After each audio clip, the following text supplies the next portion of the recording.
pedir a los chicos si ponen, gracias, un cuadro.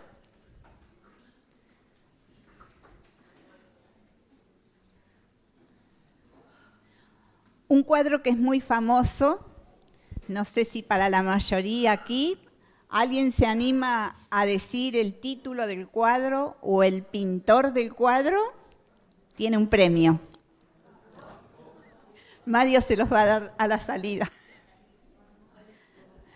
¿Alguien se anima a arriesgar un título? Muy bien, se llama El Sembrador. ¿Por qué será? El Sembrador, muy bien. ¿Y el pintor? Un pintor muy, muy famoso. No, pero cerca. Van Gogh, muy bien. Un cuadro de Van Gogh que pintó varias veces a este mismo cuadro, El Sembrador, dándole en cada oportunidad distintos matices, porque Van Gogh era un enamorado de lo que era la vida rural, la vida del campesino, y amaba ver lo que era para su mirada el ciclo de la vida, la transformación, la esperanza que había cada vez que el sembrador ponía su semilla en tierra. Y hoy vamos a ver algo parecido, no un cuadro de Van Gogh, pero sí palabras de Jesús hablando del sembrador.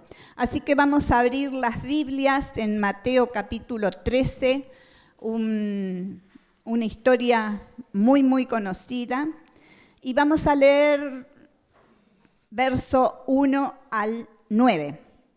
El que trajo su Biblia puede acompañar la lectura. Dice: aquel día salió Jesús de la casa y se sentó junto al mar. Y se le juntó mucha gente. Y entrando él en la barca, se sentó. Y toda la gente estaba en la playa. Y les habló muchas cosas por parábolas, diciendo: he aquí, el sembrador salió a sembrar. Y mientras sembraba, parte de la semilla cayó junto al camino, y vinieron las aves y la comieron. Parte cayó en pedregales, donde no había mucha tierra, y brotó pronto, porque no tenía profundidad de tierra. Pero salido el sol, se quemó, y porque no tenía raíz, se secó. Y parte cayó entre espinos, y los espinos crecieron y la ahogaron. Pero parte cayó en buena tierra, y dio fruto, cual a 100, cual a 60, y cual a 30 por uno. El que tiene oídos para oír, oiga. Así dijo el Señor. Y Mateo nos comienza diciendo aquel mismo día. ¿Por qué? Él está relacionando todo lo que va a contar aquí en este capítulo con lo que venía contando de Jesús en los capítulos anteriores. El mismo día que lo acusaron a Jesús de blasfemar, de sanar y de hablar en nombre de Belcebú. El mismo día que su madre y sus hermanos se acercaron para poder hablar con él. Ese mismo día había muchísima gente y entonces Jesús sale de la casa donde estaba. Se cree que pudo haber sido la casa de Pedro en Capernaum, que estaba muy pegadito al mar de Galilea. Y Jesús se va al mar de Galilea y es tanta la multitud en la playa que él sube a una barca y desde allí comenzó a enseñar. Grandes multitudes lo seguían, dice aquí el relato. Pero aquí comienza un periodo de declinación en lo que era la popularidad de Jesús y comienza mucho más fuertemente lo que era la oposición en contra de Jesús. ¿Por qué?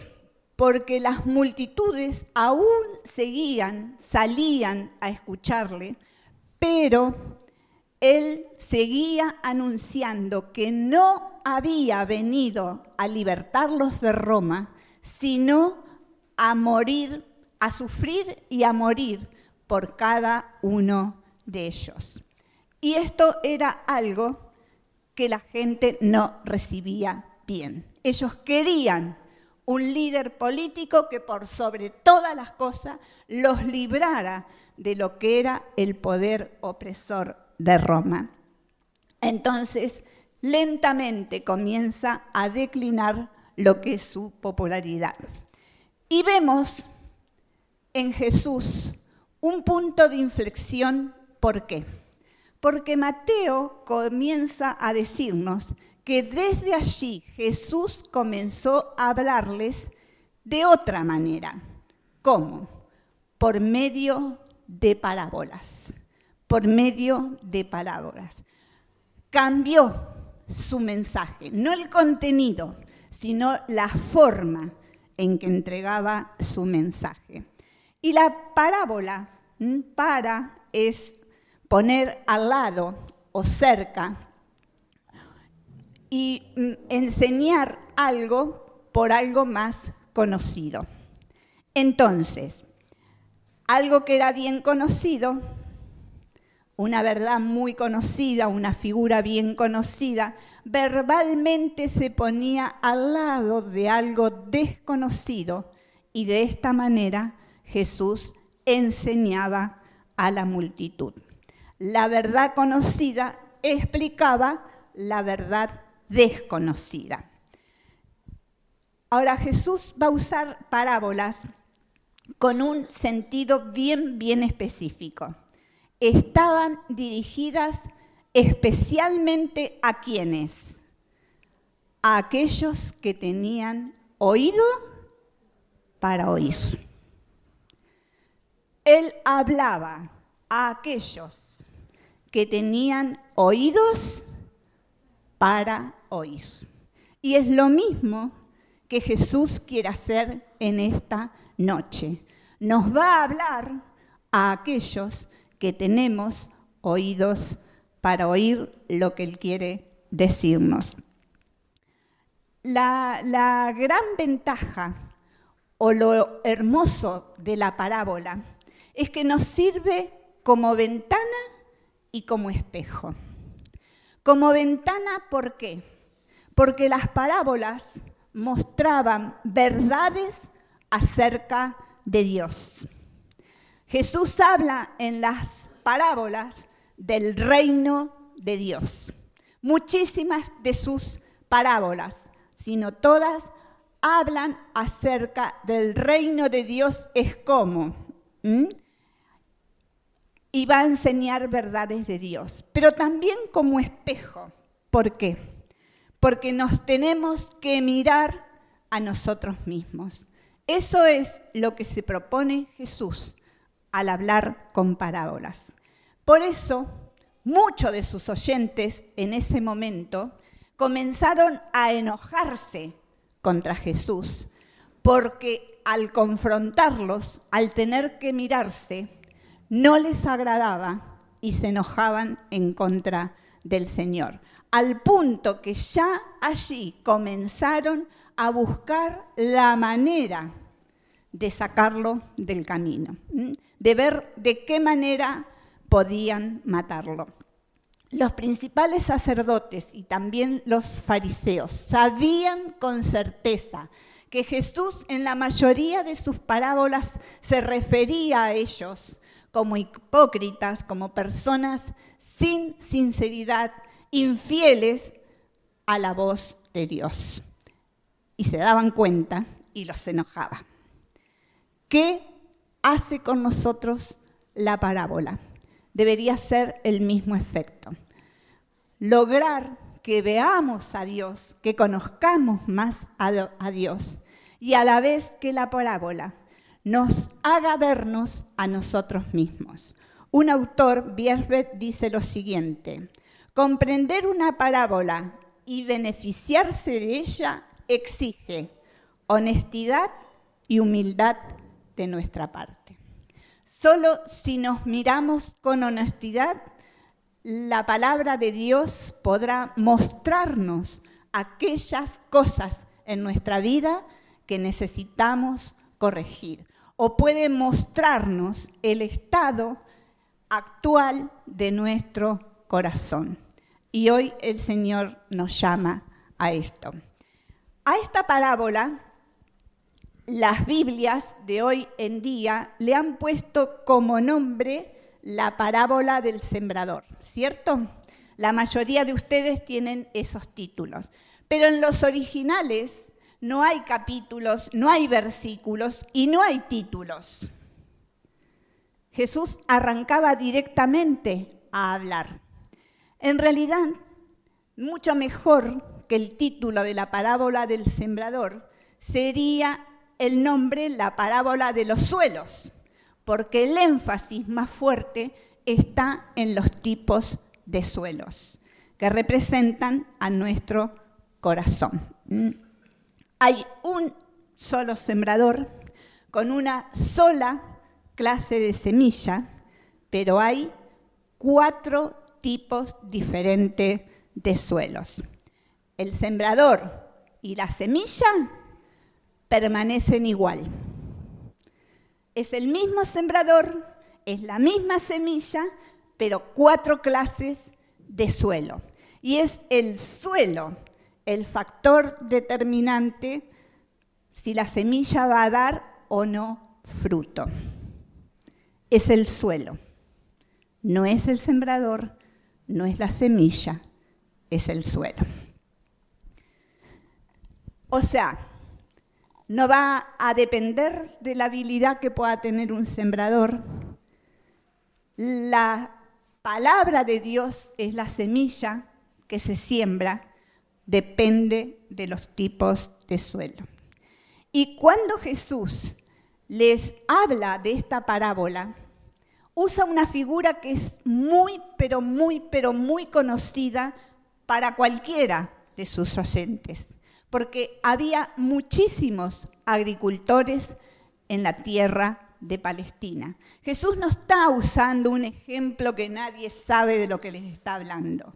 No, cuando les habla de un sembrador, todos sabían y muchos de ellos serían justamente sembradores, gente que cultivaba.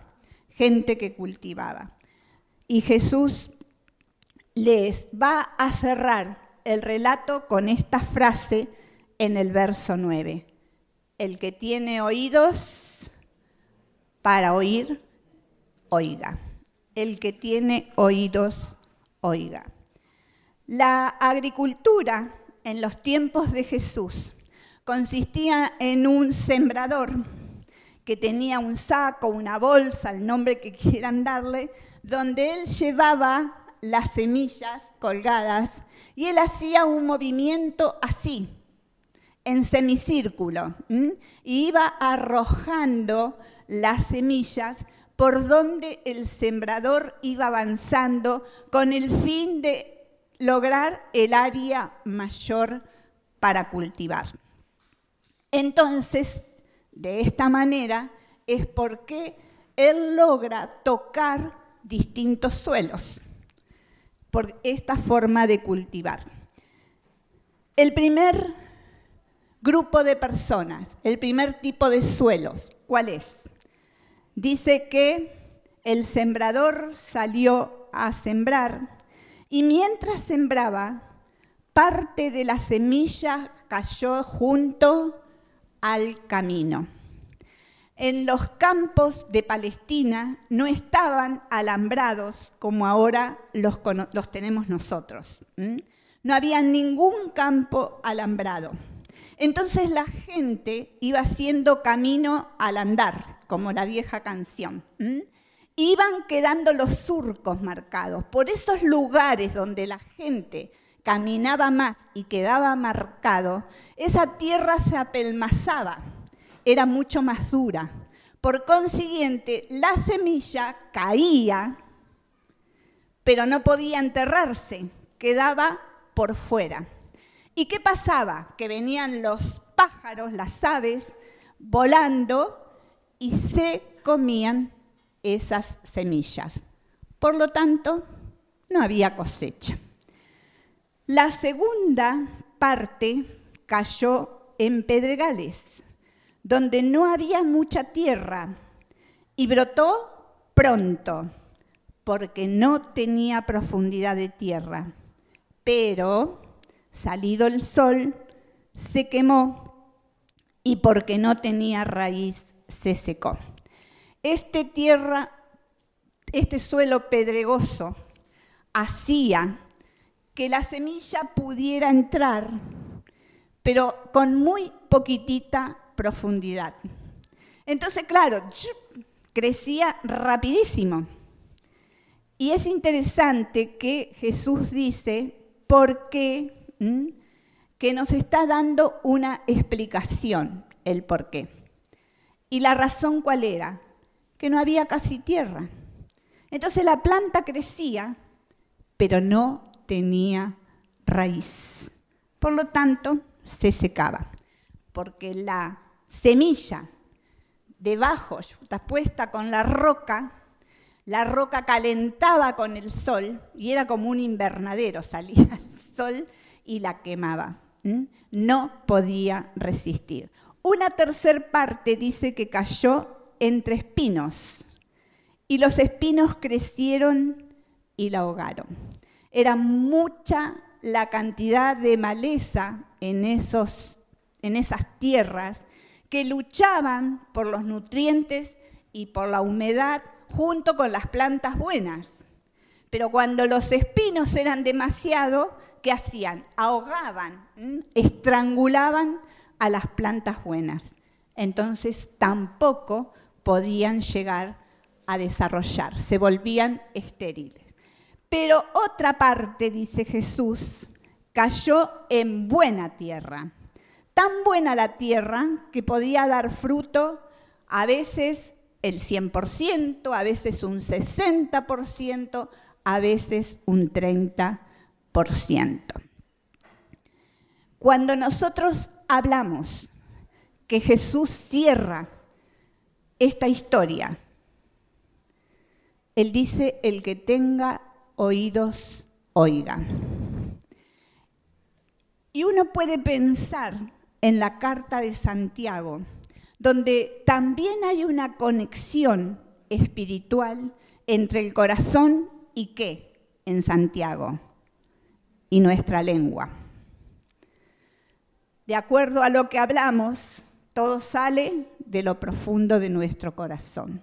Aquí la conexión espiritual está entre nuestro corazón y ¿qué?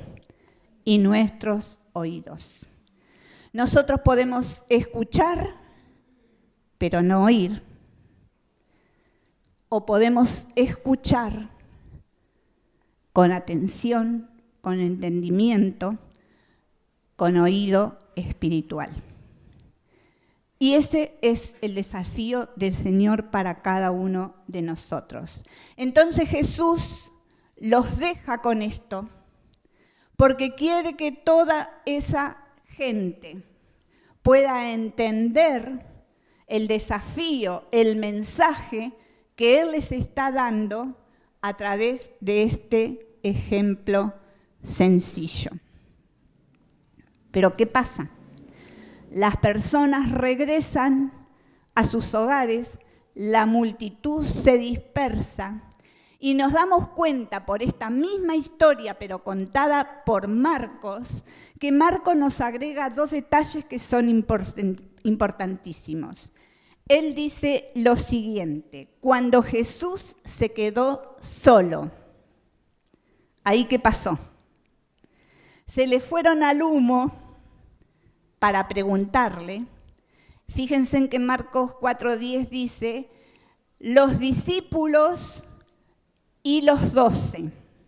O sea, ya Jesús no estaba solo rodeado de sus apóstoles, de los 12, sino también de un grupo de discípulos que los seguían.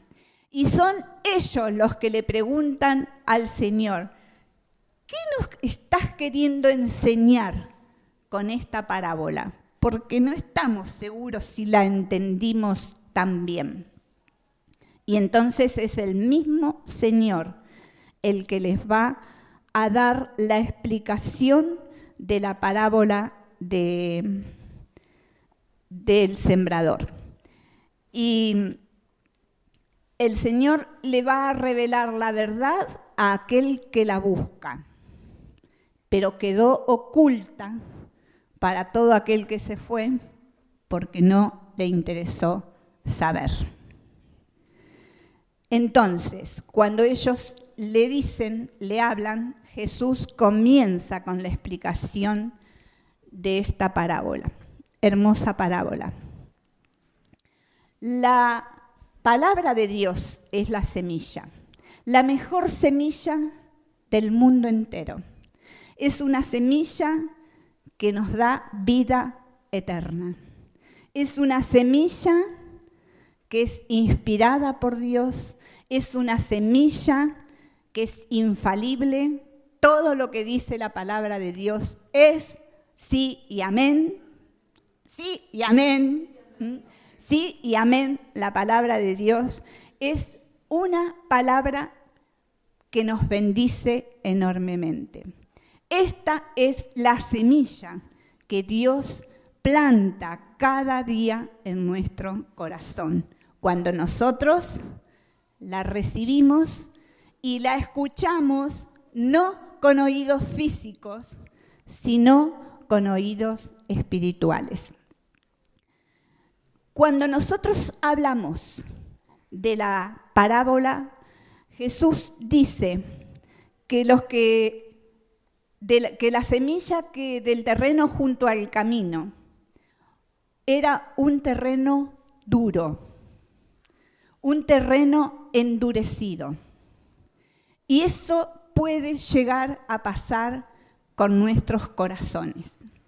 Que nuestro corazón se vaya endureciendo, que vayamos perdiendo sensibilidad de poder oír con claridad la voz de Dios. Y tenemos que estar alertas, porque nos puede pasar a todos.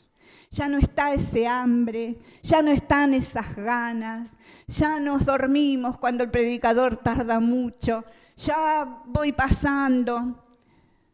Qué importante es revisar nuestro corazón para que no sea un corazón duro. Leía una ilustración que nos puede ayudar. Un hombre que estaba en la playa vio esto delante de sus ojos y era un pelícano que había pescado un pez, lo tenía atravesado en su boca y le salía la cola del pez, o ya pescado, pero tenía una gaviota delante de él, que estaba esperando porque la gaviota ya sabía que para que el pelícano pudiera tragarse el pescado, ¿qué tenía que hacer? Abrir la boca. Y en cuanto abriera la boca, ¿qué iba a hacer la gaviota? Robarle el pescado. Así, dijo Jesús, está Satanás. Prontísimo, esperando para quitarte la palabra que escuchaste. Salimos de aquí y ya hablamos de otra cosa. Y capaz que a la hora ya ni nos acordamos cuál fue el mensaje.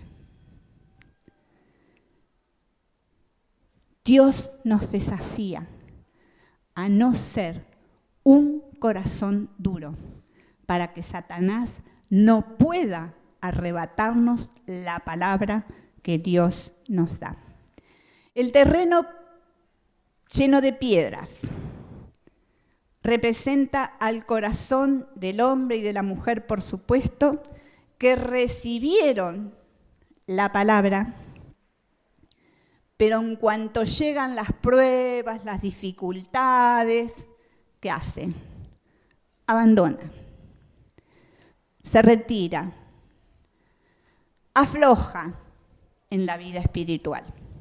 Y por ahí puede pasar tiempo sin congregarse, Por ahí puede pasar tiempo sin lectura de la palabra, sin oración, porque está preocupado por aquello que le está afligiendo. También un corazón que no da fruto. Hay un tercer corazón, que es el terreno espinoso. Dijo Jesús que es aquel que recibe la palabra, pero que las preocupaciones, a veces los placeres, el amor al dinero, otras cosas, los separan de Dios. Y tenemos el corazón dividido, como hablaba Santiago, ¿no? Por un lado amamos a Dios y por el otro los intereses muchas veces son más importantes y nos quitan tiempo de lo que debería ser nuestro tiempo a solas con Dios. Y se nos van las 24 horas del día y no lo supimos aprovechar con el Señor. Pueden ser cosas buenas, de hecho que generalmente van a ser cosas buenas, pero que nos desvían, nos entretienen y nos alejan del Señor. Pero gloria a Dios que hay tierra buena, que da fruto. Algunos darán al 100%, otros al 60%, otros al 30%, pero da fruto. Y por lo menos podemos dar fruto en varias direcciones. Una es el fruto del Espíritu. Gálatas 5:22, que nos dice que el fruto del Espíritu es, y nos da un listado: amor, gozo, paz, benignidad, bondad, fe, templanza, mansedumbre. ¿Cuánto de este fruto es visible para el que está cerca mío y me ve? ¿Cuánto? Yo quiero saber en esta noche si mi corazón es un corazón de buena tierra. Tengo que medirme con la palabra de Dios, no con el hermano, con la palabra de Dios. La primer virtud que se nos menciona es el amor. ¿Cómo puedo medir el amor? ¿Cómo? ¿Es medible? Yo creo que sí. El gozo, la paz en medio de las dificultades.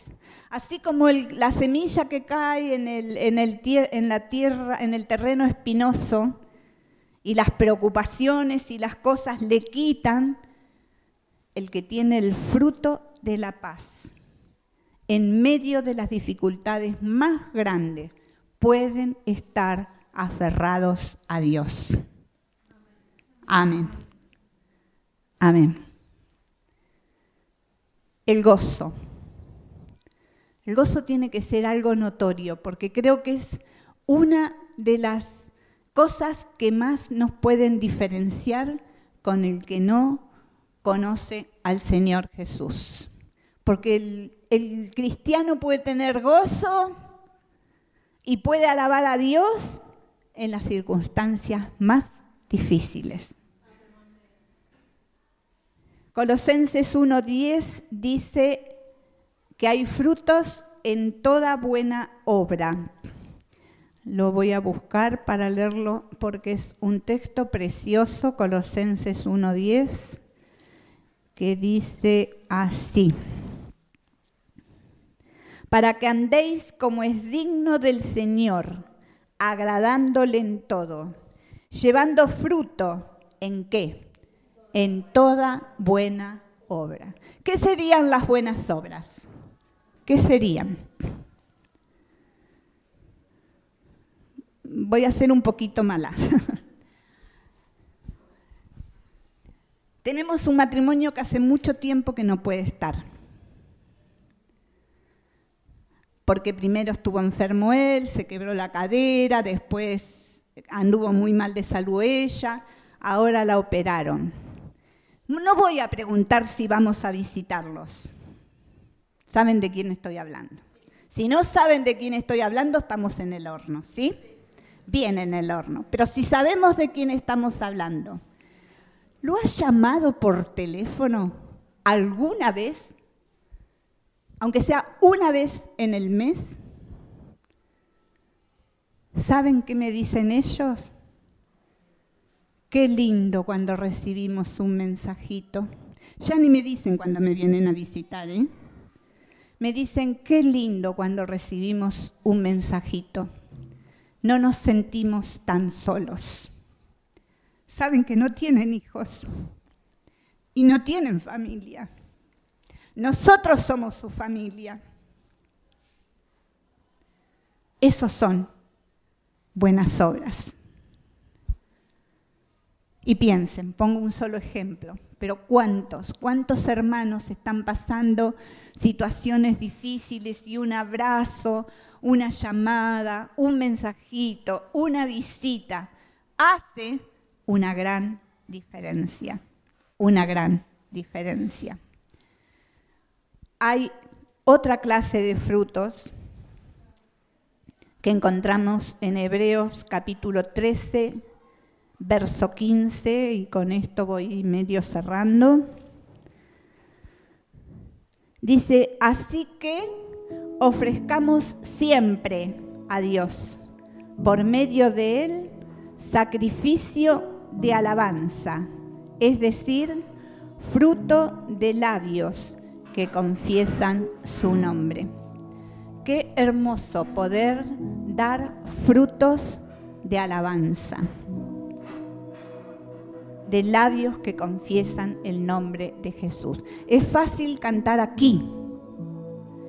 Es difícil cantar alabanzas en nuestros hogares cuando estamos en medio de un montón de situaciones difíciles, del trabajo de aquí y de allá, las presiones, y hacerlo con actitud, con gratitud. La gratitud es algo que conmueve el corazón de Dios. Y hay otro fruto importantísimo para Dios, que es el poder ser los sembradores que hoy siembran la palabra de Dios. ¿Sabían que somos embajadores? Eres un embajador del reino de Dios aquí en la tierra. En San Andrés, en tu barrio, donde tú te mueves, con tus vecinos, con tus compañeros, con las personas con las que te rodeas. Vos tenés la buena semilla, la semilla que da fruto de vida eterna. Esa semilla Dios la puso para que nosotros la esparzamos, para que otros conozcan a Jesús. El que tiene oídos para oír, oiga. ¿Cómo está nuestro corazón hoy? Tal vez bastante duro, medio duro, muy duro. Dios puede ararlo y hacer los cambios. Dios siempre nos da una oportunidad. Nos están ahogando las preocupaciones, los placeres. ¿Cómo está nuestro corazón? ¿Dividido o en fidelidad a Dios? Que seamos corazones de buena tierra, para que el Señor en los cielos se regocije. Oramos. Padre, en tu nombre te damos gracias. Tú hablaste esta palabra en aquella oportunidad y dijiste que era solamente para aquellos que quisieran tener su oído atento a lo que vos nos enseñás. Y Señor, queremos ser esa clase de discípulos con un corazón que sea sensible a tu voz, a tu mandato. Señor, que podamos darte fruto. Tú hablaste por medio de Juan, de que cuando estamos arraigados en ti, cuando somos esos sarmientos pegados a la vid, llevamos mucho fruto. Y eso queremos en esta noche, Señor. Renovar nuestro compromiso con tu palabra, con tu presencia, con tu causa, y poder ser esos sembradores de la buena semilla. Perdónanos, Señor, si nuestro corazón está duro, si permitimos que el diablo arrebate la palabra que nos es entregada. Ayúdanos, papá, a estar atentos. Señor, que ni los espinos ni las piedras en el camino nos hagan flaquear. Que nuestra fidelidad sea solo con vos. Te lo suplicamos en el nombre todopoderoso de Cristo Jesús. Amén. Amén. Dios les bendiga.